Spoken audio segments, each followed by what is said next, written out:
Hello.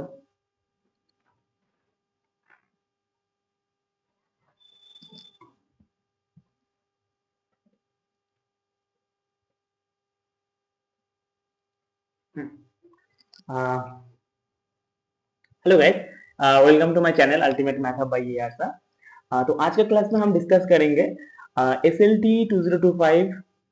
That's mean West Bengal में जो अभी स्कूल सर्विस एग्जाम चल रहा है, तो उसका एग्जाम जस्ट यस्टरडे हुआ था। क्लास 9 एंड 10 के बेसिस में, आई मीन 9 10 के लिए जो टीचर्स चाहिए, तो उसके लिए एग्जाम्स हुआ था, तो उसे एसएलटी कहते हैं। तो उसी एग्जाम का हम आज सॉल्यूशन देखेंगे, पूरे डिटेल्स सॉल्यूशंस में। Okay, each questions with solutions. तो आप लोग आपका आंसर की मेरा सॉल्यूशन के साथ मैच कर सकते हो, तो देन वेरीफाई कर लो कि कितना मार्क्स मिल रहा है, कमेंट में जरूर बताएगा तो कितना मार्क्स मिल रहा है। तो ठीक है, तो स्टार्ट करते हैं। तो first question is, this question is related to physics. Okay, read the question. For rectilinear motion of the particular particle of an impulse I changes its velocity from u to v and e is the change of kinetic energy, then which of the options is true? So इसके लिए basic सा कुछ नहीं है, just दो formulas है, just apply this formula and this formula, so you get this one. So options B is the correct answer. Okay, so now mobile, now our second question. Second question is from variance. ये question करेंगे variance of such observations was found to be 10, then each observation if is multiplied by 5, then the new variance. That's mean you need to find this value v of ax. Here a is 5, so we know that the value is a square var x. A is 5, so that's mean 25, or var of x is 10, so that's mean 250. So C option is true. Okay, so now question number 3. The question 3 कह रहा है कि ax square plus bx plus c equals to 0. This is the quadratic equation, so if a b is non-zero, then if the ratio of the roots are r is to 1, then the value of this one also very easy. just कुछ नहीं करना है, just roots में just manipulation करना है. That's mean let's suppose this is alpha beta is equals to r, alpha by beta equals to r. So now r plus 1 is alpha plus beta by beta, so put the value alpha beta ना. उससे पहले हम क्या करते हैं कि हमें क्या चाहिए, हमें चाहिए r by R plus one whole square, but इसको एक टाइम लिखेंगे और एक टाइम लिखेंगे r plus one. Okay, so just find this value first. This value is nothing but this one, then again multiply by with 1 upon 1 by r plus 1. So beta beta is cancelled out, put the value alpha plus beta, so you get this one. So option number C is the correct answer. Okay, now question number 4. Question number 4 में कह रहा है कि S is given, T is given the subset of R cube, then कह रहा है which one is the subspace. So first one में देखो, सबस्पेस का एक प्रॉपर्टी होता है कि subspace that's mean itself a vector space, that's mean identity element is also belong. So but here 0 0 0 it does not belongs to, so that's why S is not a subspace. But T is means T is nothing but 0 comma y comma 0, this type. So this is the, okay, so take any 2 point here, just add multiply belongs to this, multiply by alpha belongs to, so T satisfy all, I mean, two conditions of subspace, so that's mean T is a subspace. So option number B is true. Now this question is also easy. The function is defined by f of x mod x, then which of the following is true? तो mod of x का graph क्या होता है, mod of x का graph ये होता है, और हमें पता है कि ये function is not differentiable at the point where the graph look like sharp. Okay, look like this one. So this point 0 is the sharp point, so that's why 0 is the not differentiable at a point 0. Okay, now question number 6. Question 6 में कह रहे हैं कि if n is equals to 10, summation of x equals to आता है, then the variance of the associated distribution. इसमें तुम्हें just कुछ नहीं करना है, just हमें एक प्रॉपर्टीज पता होता है कि var of x is nothing but summation of xi minus mu whole square by upon n. How many times? Okay, so here is 10 times. just इसी को मैनिपुलेशन करने के बाद दैट्स मीन होल स्क्वायर को तोड़ दो, देन हमें ये लाइन मिल जाता है, ये मिल जाता है ये.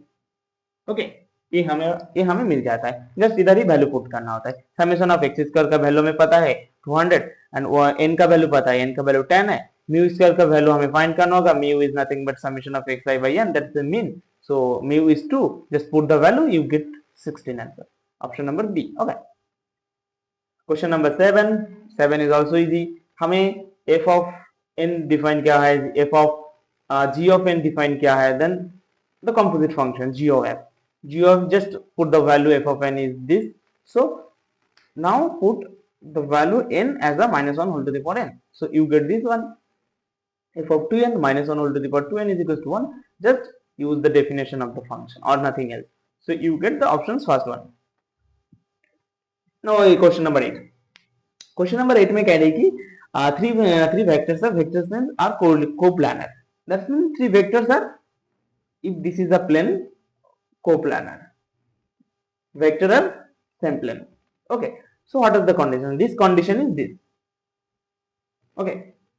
Box of a vector B vector C vector, और हमें पता है कि ये ऐसे तोड़ा जाता है कि एक पहले की आई जे के कैप के आई जे के साथ जो कोएफिशिएंट है फर्स्ट रो उसमें डाल दो, देन सेकंड वेक्टर है सेकंड में डाल दो, थर्ड वेक्टर है थर्ड में डाल दो, find the determinant, this is the answer, this is the answer. That's mean ये क्वेश्चन में बोला है कि थ्री वेक्टर्स आर कोप्लानर, उसका मतलब क्या होता है, देखो अगर इसको ग्राफिकली में विजुअलाइज करने का कोशिश करूं तो उसमें यही बोलता है कि दो vector, let's suppose A vector, this is B vector, this is C vector, so A vector, okay, this is the B vector. उससे पहले A vector B vector C vector, इसका मतलब क्या है, इसका मतलब कि A vector cross B vector dot C vector, that's mean A B का जो क्रॉस वेक्टर है that's mean normal vector, A B का जो क्रॉस वेक्टर है that's mean normal vector, that's mean normal vector dot C vector, जो c है, सी normal के साथ कब 90 डिग्री फॉर्म करेगा, ये इक्वल टू 0 कब होगा, जब 90 डिग्री फॉर्म करेगा, ये जब 90 डिग्री फॉर्म करेगा तभी ना 0 होगा, तो 90 डिग्री कैसे फॉर्म कर सकता है, if and only if the c vector is lies in the same plane, तभी तो ये एंगल 90 डिग्री होगा ना, ये जो एंगल है इन कैप के साथ जो एंगल है ये 90 डिग्री तो तभी बनेगा, तो यही कह रहे हैं क्वेश्चन, तो उसके अलावा कुछ नहीं। सो ठीक है, तो ये क्वेश्चन भी हो गया हमारा। Then question number 9, question number 9 में तो और भी इजी है, क्वेश्चन नंबर 9 से if two straight lines this is intersect each other then the value of K, this is a vector form, nothing else, two straight lines है in 3D plane में, they are intersect. First find the common point. They intersect. That means that type na intersect at a point. So first the common point. Let's suppose this ratio is lambda. From here the common point is this. From the second line the common point is this. They are intersect. That means both points are same. Just equal. First one is first one. Second one is second one. Third one is equal to third one. So here हम calculation करने के बाद हमें मिलता है lambda equal to -3/2, r equal to -5। Now put the value here, हमें क्या find करना है, हमें k को फाइंड करना है, तो सेकंड इक्वेशन में पुट कर दो, तो 3 - 1 lambda is equal to 2r + k, here lambda का वैल्यू r का वैल्यू पुट कर दो, तो हमें k मिल जाएगा 9/2। So option B is the correct answer. Now question number 10, the order of the differential equation whose general solution is look like this. तो इस क्वेश्चंस में देखो हमें ये पता है कि आप number of parameters implies the degree order of the differential equation is always less than equals to number of parameters, तो उससे ज्यादा नहीं हो सकता, तो इसमें नंबर ऑफ पैरामीटर्स कितना है, एक है, that's mean a, only a, not a square, two parameters, no, a and here there is two types na, a and a square, so a square is also related to a, that's why a and a square are both are same, so here हम treat करेंगे a को as a one parameter, so one parameter implies one time differentiation, that's mean order is 1, option number a is true। okay, now ये question भी आसान है, इसमें बोला है कि तुम्हें दो यूनिट वेक्टर दिया है, a b यूनिट है, a b यूनिट वेक्टर है, a plus b also unit vector है, तो then a minus b find करना है। तो देखो पहले a minus b whole square का क्या होता है, ये a vector minus b vector dot a vector minus b vector, यही मैं कहना चाह रहा हूँ ना कि x vector whole square that implies x vector dot x vector, ये रिजल्ट तो सबको पता होगा आई थिंक, अब पता नहीं है तो एक बार देख लो फिर से। तो देखो हाँ, अब इसको प्रोडक्ट में तोड़ दो, तो तोड़ने के बाद हमें ये मिलता है, क्यों, क्योंकि जो a वेक्टर है उसका मॉड्यूलस वैल्यू 1 है, तो स्क्वायर करो कुछ भी करो वो 1 ही देगा, बी इसका भी 1 देगा, और a vector dot b vector is equal to b vector dot a vector, that's why we get 2 times a vector dot b vector. So from here this line, this we get, but we don't know about the a vector dot b vector value, but here we know a vector plus b vector mod is 1. So from here we get 2 times a vector dot b vector is a -1. Just put the value here, we get 3. That's mean mod value is root 3. Option number B is true. Okay. Now question number 12 देखो. Question number 12 में क्या बोल रहे हैं कि f of x equals to cos square x plus sec square x x I mean x a हो नहीं सकता है, बिकॉज अगर ये होगा तो 1/0 हो जाएगा, वो अनवैलिड होता है. So that's why the return x not equal to this. Okay, so कह रहा है कि फंक्शन क्या होगा. ओके, तो simply if I put x equals to 0, so what is the cos value? Cos 0 is 1. What is the 1 upon cos value? 1. So 1 plus 1 2. So 2 that's one option. I mean x equals to 0 put करने से हमें मिल गया f of 0 equals to 2. That's mean option A is false, option B is false, option C is false, option D is true. one question खत्म. तो option D is true. तो इसको देखो, the curve represent, इस क्या represent कर रहा है. इस क्वेश्चन को सॉल्व करने के लिए तुम्हें पोलर फॉर्म में गिवन है, इसको हमें कार्टेशियन प्रोडक्ट में कन्वर्ट करना पड़ेगा. कार्टेशियन के लिए हमें क्या किया जाए, हम क्या करते हैं, हम यही तो करते हैं ना कि हम तो यही करते हैं ना, x equal to r cos theta y equal to r sin theta हम पकड़ते हैं, that's mean r square equal to x. तो y स्क्वायर हम यही करने वाले, जस्ट इसको मल्टीप्लाई कर दो, जस्ट ये जो r है ना, r को बोथ साइड मल्टीप्लाई कर दो. तो 2 time 1/2 minus r, then r को लेफ्ट साइड लेके आ जाओ, r minus 8 minus 2r is equal to 4 cancel out, 4 से मल्टीप्लाई करो r, देन r को इस साइड लेके जाओ, ये मिलेगा तुम्हें, देन ये r cos थीटा रिमेनिंग रहेगा, इसका वैल्यू x है, बोथ साइड होल स्क्वायर कर दो, x square something this, then again put the value of r square is here, and the value of r is nothing but 8 minus 2x by 2. so put the value here. okay, so इसको just simplify करो, simplify करने के बाद तुम्हें ये मिलेगा, तुम्हें क्या मिलेगा, ये मिलेगा, this is equal to 0, this is equal to 0, तुम्हें मिलेगा तुम्हें ये मिलेगा, ये जो क्वाड्रेटिक इक्वेशन ये मिलेगा. तो इस क्वाड्रेटिक इक्वेशन को तब अब जनरल क्वाड्रेटिक इक्वेशन के साथ तुम मैचिंग कराओ, a square plus 2hxy plus b square plus 2gx plus 2fy plus c equal to 0, इसके साथ कंपेयर करो. कंपेयर करवाने के बाद तुम्हें पता चलेगा कि जो डेल है वो नॉट इक्वल टू 0 है, ठीक है. Then h square minus ab find करो, ये लेस देन 0 आ रहा है, लेस देन 0 कब होता है, जब वो इलिप्स होता है. तो our answer is c, ellipse. Okay, तो मैं बहुत फर्स्ट बोल रहा हूँ क्योंकि नहीं तो वीडियो इज वेरी लेंथी हो जाएगा. तो तुम लोग क्या करना कि अगर क्वेश्चन का सॉल्यूशन समझना है तो फिर एक बार दोबारा से स्लो करके देख लेना. ओके, तो इज द एलिप्स. तो option number c is the correct answer. Now ये क्वेश्चन भी वेरी इंटरेस्टिंग है. जस्ट इसमें क्या करना है, जस्ट तुम्हें इवन फंक्शन का प्रॉपर्टी यूज करना है.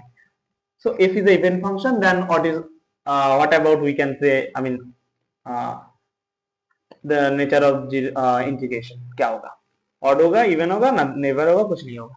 तो इसके लिए जस्ट कुछ नहीं, देखो इसको इंटीग्रेशन वाला जो पार्ट है इसको तुम क्या मान लो, इसको तुम g ऑफ x मान लो, इसको g ऑफ x मान लो, इसको तुम g ऑफ x मान लो. तो ये भी तो फंक्शन ऑफ x है ना, इंटीग्रेशन कुछ भी है जो 0 हो जाए तब भी x फंक्शन ऑफ x, तो इसको ये मान लो. देन हमें ये put the x as a minus x, क्योंकि हमें पता करना है ना ऑड फंक्शन और even function. Minus x put कर दो, minus x, this is the remaining step. now we know that gf is a even function. So f of minus t is nothing but f of t. Just replace f of t as a f of minus t. Then क्या करो, minus of t को तुम as a v put कर दो, then integration ये आ जाएगा. This is nothing but g of x. This is nothing of g of x. So g of x is a odd function. Option number B is true. Now ये जो equation, ये जो question है कि envelope of the family of the straight line, इसका meaning कहता है कि ये जो स्ट्रेट लाइन है, ठीक है, एक एनवेलप होगा, दैट्स मीन तुम्हें एक कार्ड मिलेगा, वो कार्ड मिलेगा, ठीक है. तो कह रहा है कि ये जो है ना फैमिली ऑफ स्ट्रेट लाइन, ये स्ट्रेट लाइन उस कर्व के लिए क्या बनेगा, टेंजेंट बनेगा. हर कर्व, इधर बहुत सारे स्ट्रेट लाइन है, हर स्ट्रेट लाइन इसका टेंजेंट बनता रहेगा. तो इसके लिए कुछ नहीं करना होता है, जस्ट हमें जो पैरामीटर्स होता है पैरामीटर्स के रेस्पेक्ट उसको पार्शियल डेरिवेटिव करो, उसको जीरो कर दो, उधर से तुम्हें पैरामीटर का एक वैल्यू पर्टिकुलर वैल्यू मिल जाएगा, देन उसको फिर अगेन y में पुट कर दो तो उधर से तुम्हें हाइपरबोला मिल जाएगा। ओके, ये क्वेश्चन थोड़ा सा लेंदी है, तो तुम ये पार्शियल डेरिवेटिव करके m का वैल्यू फाइंड करो, देन m को गिवन इक्वेशन में पुट डालो, देन तुम्हें हाइपरबोला टाइप का कुछ मिलेगा, जिस टाइप का एक मिल जाएगा, खुद से कर लेना, ये बहुत ही आसान है, जस्ट कैलकुलेटिव है। तो इस ये देखो क्वेश्चन नंबर 16 कह रहा है कि if x y are the real number real then the value of e to the power x plus i y mod, ये क्या होगा? ये भी कुछ नहीं है, जस्ट इसको तोड़ दो ना, e to the power x just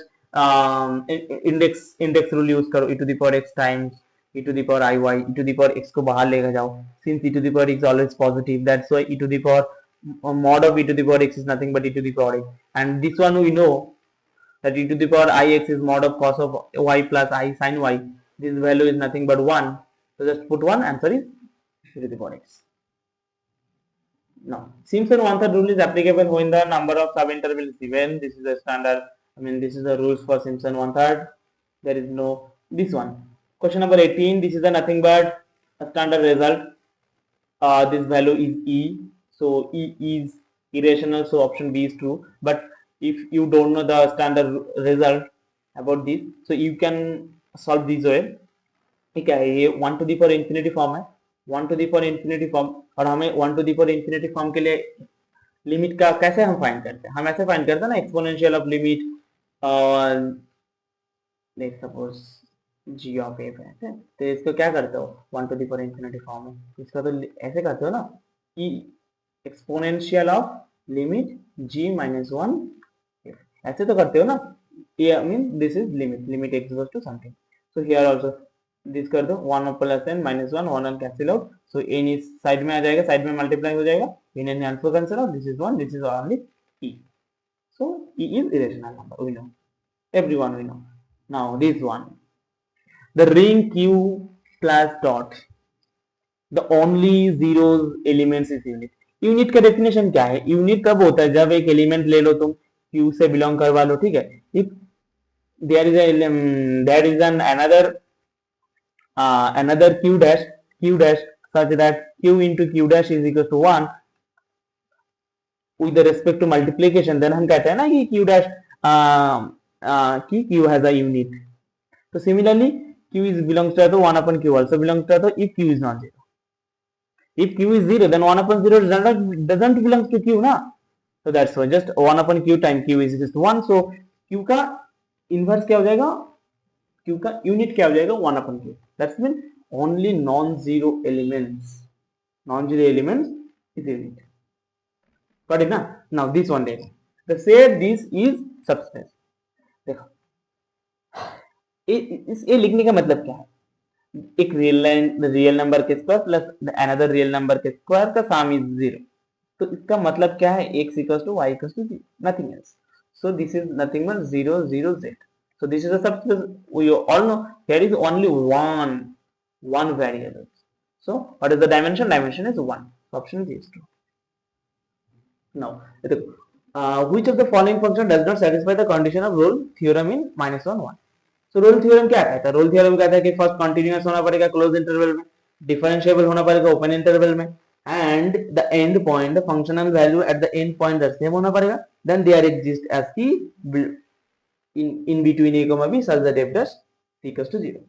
okay, तो डिफरेंशिएबल होना पड़ेगा ओपन इंटरवल लेवल पे, बट देखो ये डिफरेंशिएबल है, बट ये जो a एट 0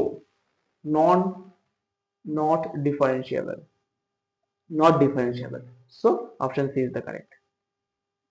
देखो इसमें देखो क्या करेगा, which of the following statement is true, every convergent sequence is bounded, every convergent sequence, ठीक है, ये तो ट्रू है हमें पता है, अभी अदर ऑप्शन भी चेक करते हैं, every bounded sequence is convergent, not a true ना, because if we take -1 whole to the power n sequence, n goes to n, so we get -1 1 -1 1 -1 1, ये कन्वर्ज नहीं करता, इसका दो लिमिट पॉइंट है, ओके, तो कन्वर्ज नहीं करेगा, तो option B is wrong. Then option अगर डी में बात करें कि every monotone sequence is convergent, no, if you only sequence in that mean 1 2 3 4 a monotone increasing but not convergent. Then option C, an unbounded sequence may be convergent, unbounded sequence may be convergent, unbounded है ना, n ले लो, unbounded है, not convergent, false. तो option A is true, convergent sequence is bounded. ये matrix का शानदार सा क्वेश्चन है। ये तो सबको ही पता है कि हमें पता है कि det of A B is nothing but det of A det of B, okay. और ये भी पता है कि alpha time A is nothing but alpha alpha to the power n det of A, ये भी पता है। जस्ट इधर यही कर दो, ये another matrix, A be another matrix, matrix में तोड़ दो, जस्ट इधर से अल्फा एन को बात करो तो D is the true answer. Question number 24. The equation of the straight line bisecting the angles between the pair of lines. ये पेयर ऑफ स्ट्रेट लाइंस है, ठीक है, पेयर ऑफ स्ट्रेट लाइंस है, करके देख सकते हो, डेल इक्वल्स टू 0 आएगा, okay. So pair of straight lines है, तो इसका जो बाइसेक्टर का रूल्स होता है वो जस्ट नथिंग बट ये होता है, एक्स इसका माइनस ए इसका minus a minus b is equals to x y by H.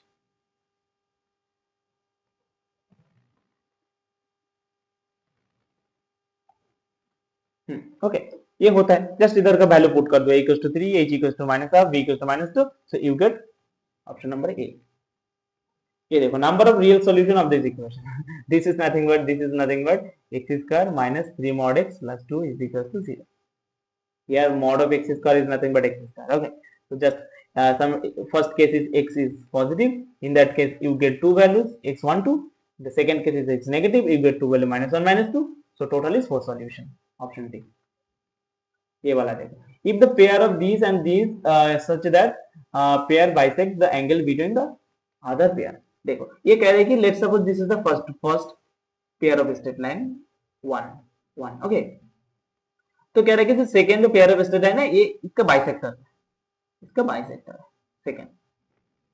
तो अगर मैं फर्स्ट वन का बाइसेक्टर निकालूं, फर्स्ट वन का अगर मैं बाइसेक्टर फाइंड कर लूं दिस फॉर्मूला से, वो वाला इक्वेशन ये वाला इक्वेशन सेम होना पड़ेगा ऑब्वियसली। तो वही करो, bisector of the first one का बाइसेक्टर निकालो, बाइसेक्टर क्या हो गया, ये हो गया बाइसेक्टर, जैसे same formula the previous question. देन क्या करो, एक इसके साथ ये जो अगर 2 है ना, 2 के साथ कंपेयर कर दो, कंपेयर करने के बाद तुम्हें मिल जाएगा कि 2 by p is equal to -2q, that means pq is -1, so option number D is true. ये वाला इज नथिंग बट दिस, इस समेशन को तुम्हें इंटीग्रेशन में कन्वर्ट करना होता है। अगर इसको तुम ऐसे लिखने का, ये ऐसे लिखा जाएगा 1/n summation r = 0 to n 1/r plus r by whole square minus 1/2n। ये 2n क्यों के लिए किस लिए लिया है, क्योंकि इधर r = n टर्म नहीं है, ये r = n टर्म नहीं है, this is r = -n-1 term है, okay। so that's why we write as a n term then subtract n term, this one is the n term। so now this formula is nothing but integration 0 to 1 this goes to 1/1 plus x square dx। ये rules I think सबको पता है, ये जो integration है summation से integration में जो कन्वर्ट वाला फॉर्मूला होता है सबको पता है। so ये ऐसे हो जाएगा, tan इनवर्स इंटीग्रेशन का फॉर्मूला है tan inverse x, so it goes to pi/4, so our answer is a pi/4। now 28, a radial velocity of a particle is proportional to the transverse velocity then the path। radial velocity is what, radial velocity is nothing but let's suppose a point from here to here है ना, that's this one, this is r, so with respect to these are we the velocity called vr and the v theta, that's mean जो जा रहा है ना angle का भी change हो रहा है, तो एंगल का जो रिस्पेक्ट में जो वेलोसिटी होता है उसे कहते हैं कि transverse velocity. So and these are the proportional, so vr equals to kv theta। so and again we know that the vr is the dr dt and v theta is r dr d theta dt। Just इसमें put कर दो, इसमें put कर दो, इसको integration कर दो, इसको कर दो, ये किसका इक्वेशन होता है, स्पाइरल का इक्वेशन होता है, triangular spiral, okay। now this one also 29, I just let's suppose this integration is I, then just change, हमें पता है ना a to b f of x dx is nothing but a to b f of b plus a minus x dx, हमें ये rule पता है, जैसे इसी को इधर अप्लाई करना है, जस्ट x को रिप्लेस कर दो pi/2 minus x, so ये cos x आ जाएगा, देन I plus I कर दो, कैंसिल आउट हो जाएगा, 2i equals to pi/2, I equals to pi/4, ये वाला a equals to this m greater than n e I j for all I, तो हमारा जो मैट्रिक्स बनेगा 1 1 1 1 1 बनेगा, each element is 1। so अगर मैं इसको रो रो इक्विवेलेंट फॉर्म अगर मैं अप्लाई करूं, row reduce equivalent form, then all the rows are zero बन जाएगा। जब सब्ट्रैक्ट करने के बाद only first one, this row 1 is not equals to 0, so what is the rank is 1, this one, the equation is this, represents which, ellipse, hyperbola, parabola। तो इसके लिए भी तुम्हें पहले क्या करना पड़ेगा, तुम्हें पहले इस इक्वेशन के साथ इसे कंपेयर करवाओ, देन ए बी सी जी ए से निकालो, देन डेल निकाल लो, डेल, ओके, डेल निकाल लो, डेल इज आएगा तुम्हें -1, so is not equal to 0, ठीक है। अब हम ये वाला रूल्स अप्लाई कर सकते हैं, which one rules, h square minus ab, h square minus ab is 1/4 minus 3 by less than 0, so it is ellipse, nothing but ellipse। ये वाला देखो, एक minute guys,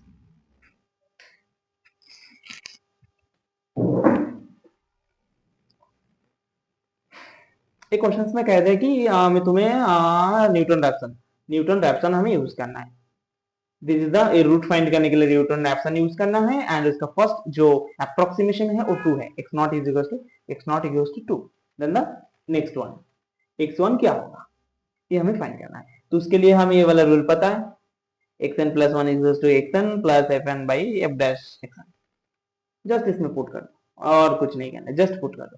first find the derivative 2x plus 1 f dash x0 is 2 is equal to 5, f of 2 is equal to 1, then put the values, so you get x1 is a 11 by 5, so option number A।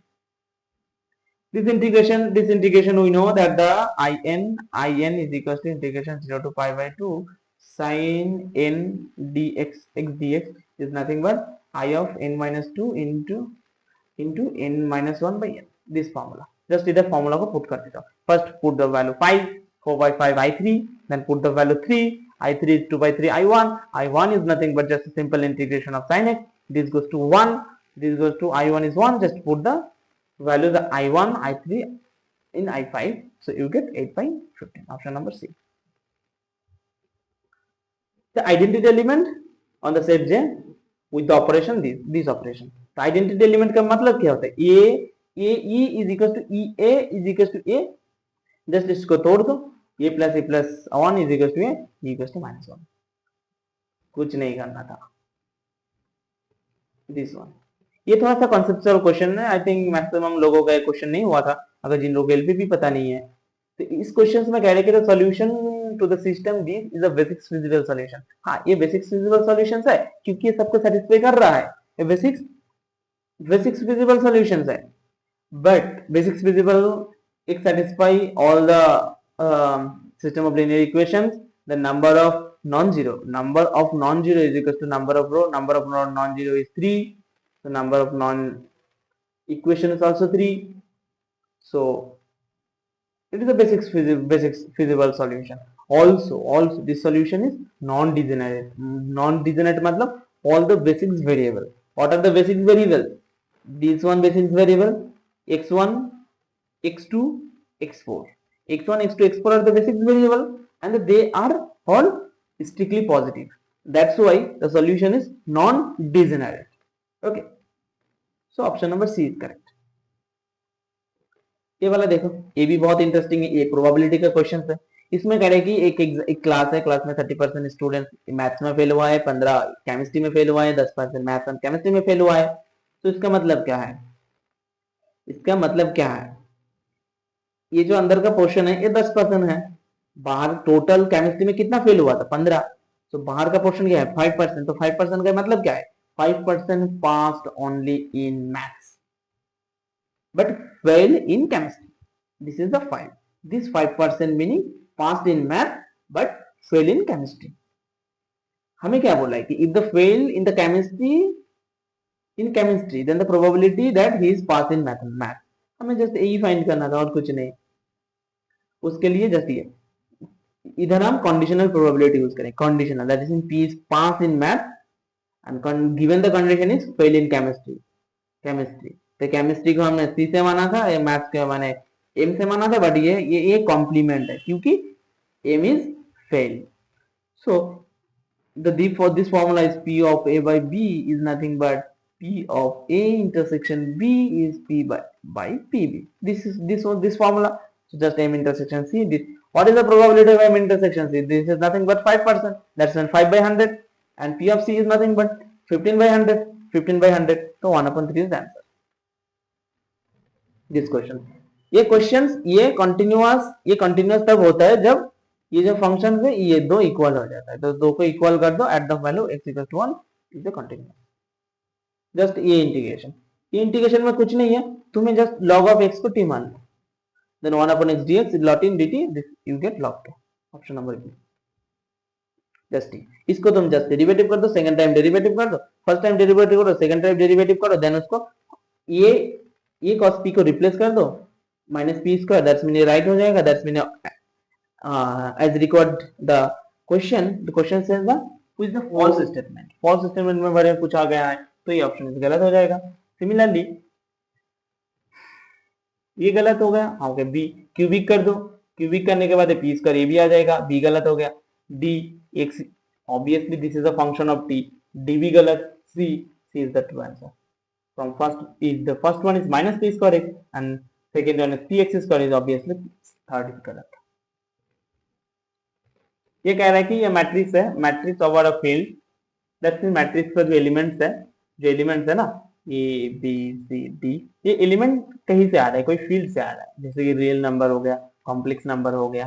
तो कह रहे हैं कि इस matrix has two distinct eigen value, that's implies the eigen vectors are independent, obviously independent. This is standard result in MSc.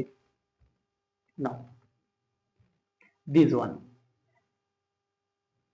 In an abelian group, if order of A is equals to 5 and order of B is equals to 7, then AB whole to the power 14 is equals to AB whole to the power 14 is obviously abelian बोला गया है, abelian, जिस abelian that's mean AB equals to BA इस property. अभी just क्या करो तुम, A to the power 14 AB जैसे इसको रिवर्स कर दो तो हमें क्या मिल जाएगा, A time B to the power 14 a b to the power 14 a to the power 14 b to the power 7 whole square a to the power 5 whole cube into a minus.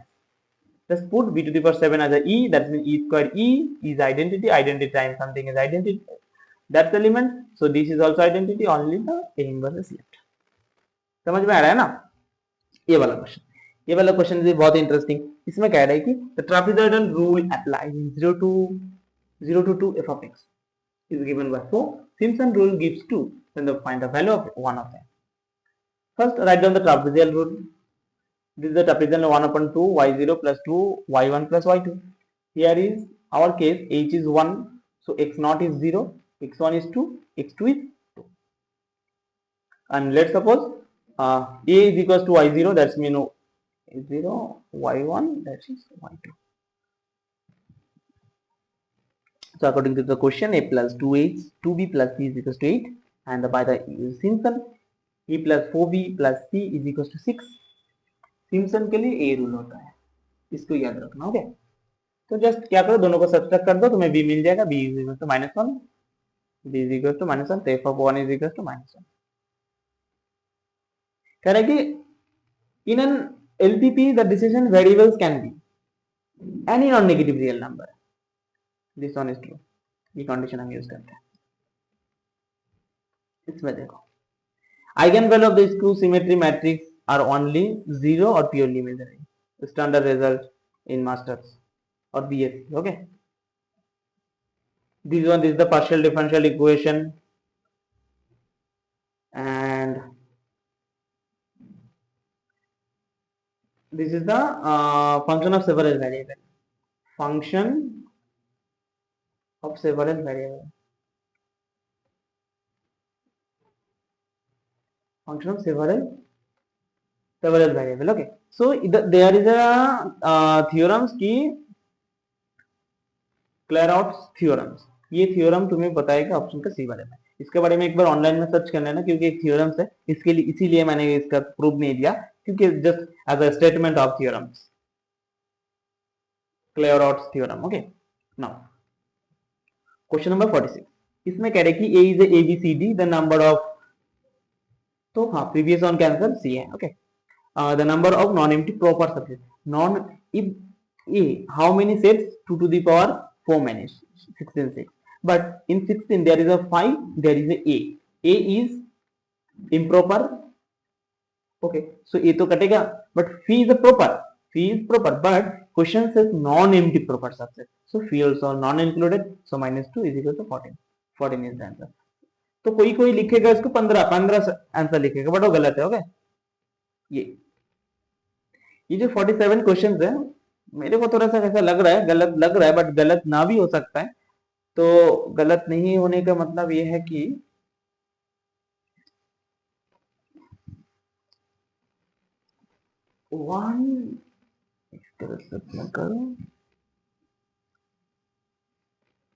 Okay, हाँ ये question मेरे को कैसे doubtful question लग रहा है, क्योंकि इसका जो IF है वो 1/1 + x आएगा, बट हालांकि एक डिफरेंशियल इक्वेशन का इंटीग्रेटिंग फैक्टर बहुत सारा हो सकता है, that's mean multiple integrating factor भी हो सकता है. तो समहाउ कोई अदर आंसर भी हो सकता है, इसके अलावा इंटीग्रेटिंग फैक्टर, इसके अलावा भी कोई दूसरा इधर से कुछ ऑप्शन हो सकता है. तो उसका प्रोसीड्योर अभी तक मेरे को एक क्वेश्चन मुझसे नहीं हुआ अभी, तो देखो आपसे अगर हो जाए तो अच्छी बात है, नहीं तो जब आंसर किया जाए उसके साथ मैच करवा लेना. ओके, नहीं तो मैं एक शॉर्ट्स वीडियो में डाल दूंगा कि इसका सॉल्यूशन क्या होगा, मैं फिर से क्रॉस चेक करके. ओके, देखो तो this question f of x is x square, this is nothing but this graph 1 1. Injective means क्या होता है?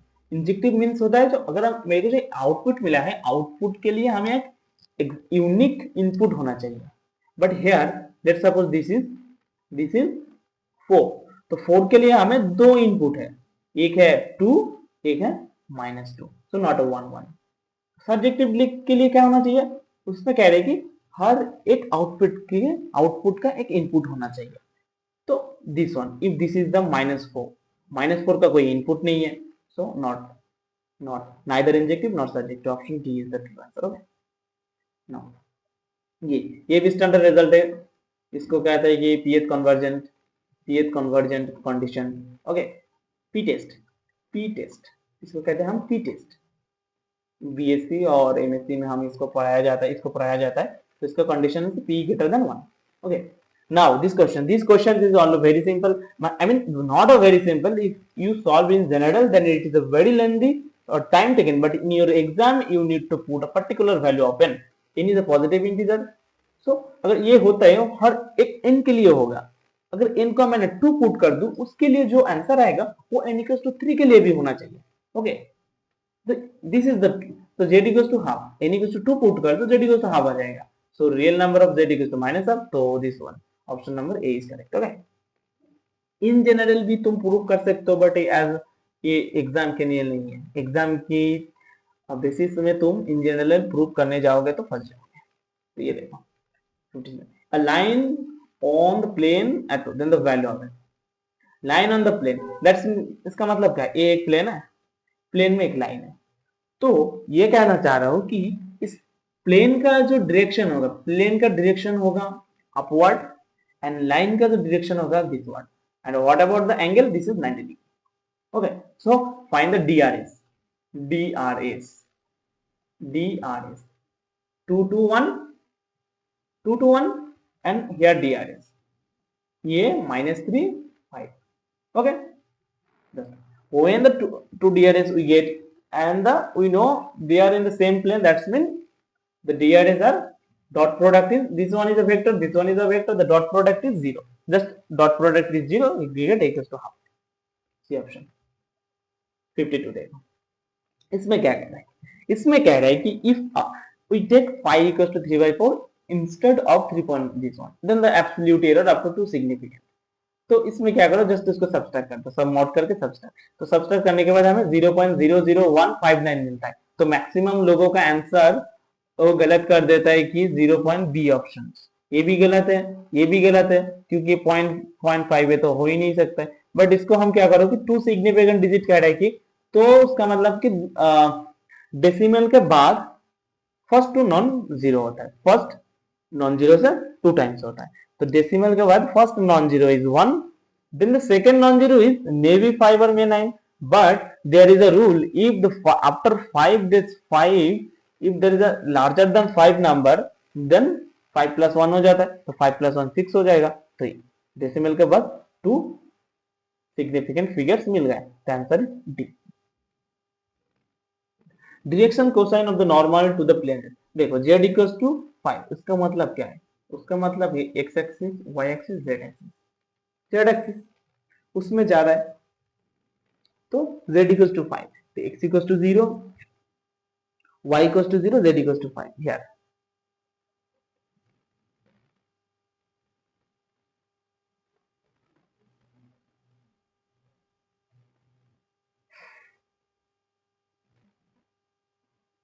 दिस टाइप का कुछ है, ओके, दिस टाइप का कुछ, वो जो प्लेन ऐसे जाएगा वही होगा, z इक्वल्स टू 5 हो जाएगा, ठीक है।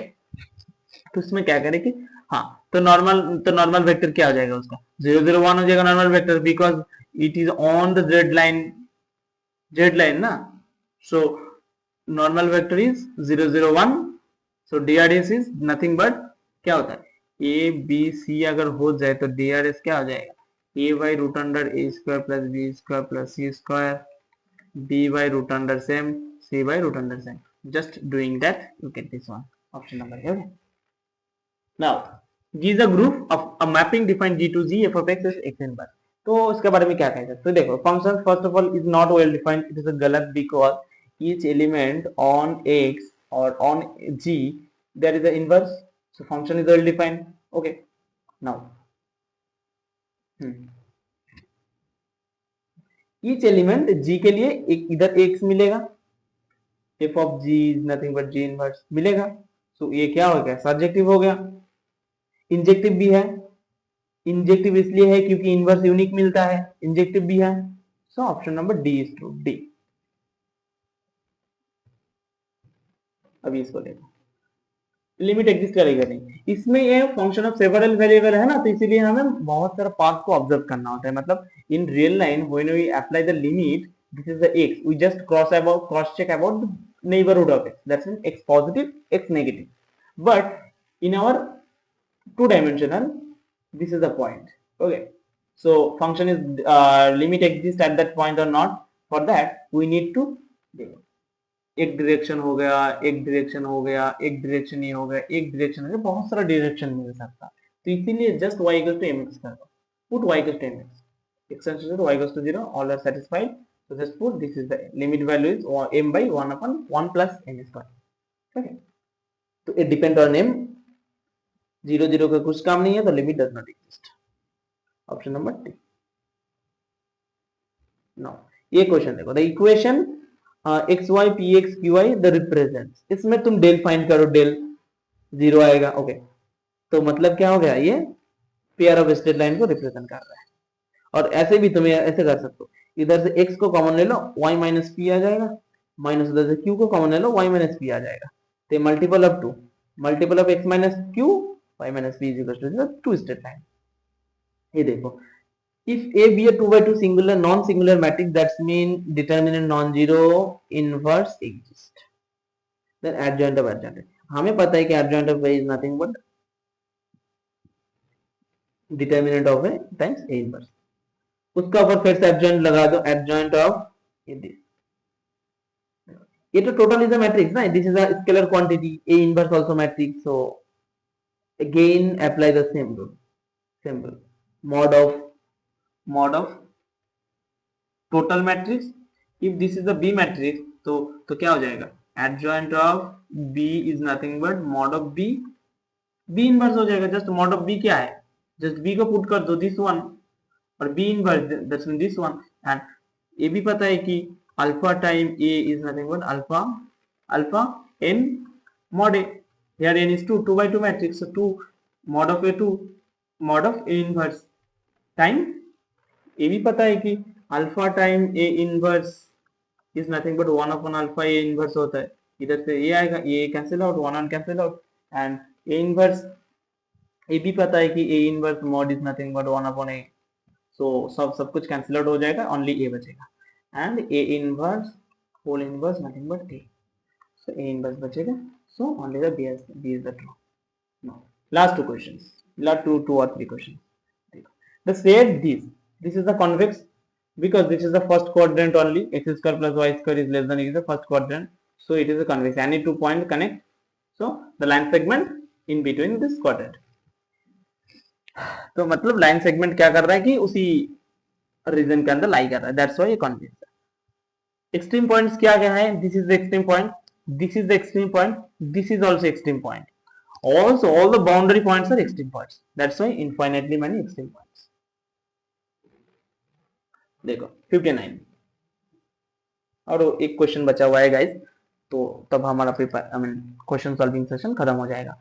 तो number of sixes, this one question को एक बार रीड कर लेना। इसके लिए जस्ट एक फॉर्मूला होता है, summation of X cross frequency divided by summation of frequency, just value put करो तुम्हें मिल जाएगा 1 point, B option. Last one, ये लास्ट वन थोड़ा सा ट्रिकी है, लास्ट वन थोड़ा सा ट्रिकी है, A B are real then the value of this one. इसके लिए क्या करो, जस्ट ए माइनस बी को तुम ए प्लस बी को जेड मान लो, A minus B Z bar हो जाएगा, जस्ट लॉग का प्रॉपर्टी, लॉग डिवाइड हो जाता है। अरे अगेन हमें पता है कि Z any complex number written as R time E to the power I theta, R is the radius I mean distance from origin and E is the theta angle, तो log Z क्या हो जाएगा, log are plus I theta, तो log of Z बार क्या हो जाएगा, log are minus I theta, सम कर subtract कर दो, आई टाइम कर दो, 2 थीटा मिल जाएगा। दैट्स मीन that again हमें थीटा पता है, theta is nothing but tan inverse b by b, so tan of 2 tan theta, और ये भी पता है कि हमें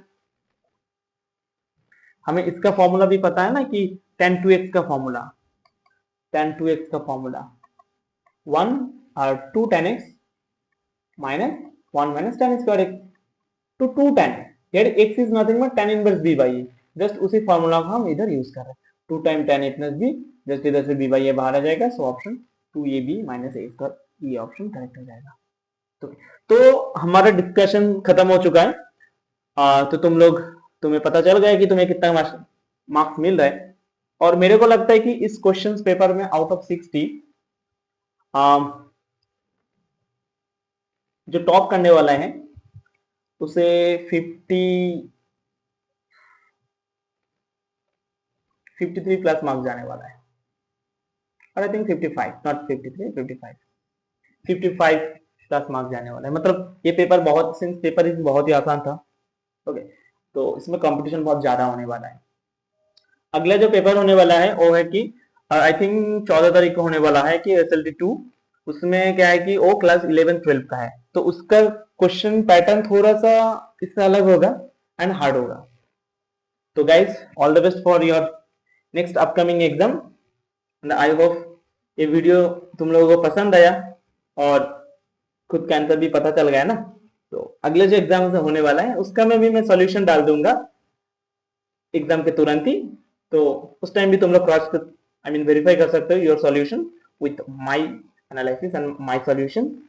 तो ठीक है गाइस, आज के लिए यही, मिलते हैं नेक्स्ट वीडियो में।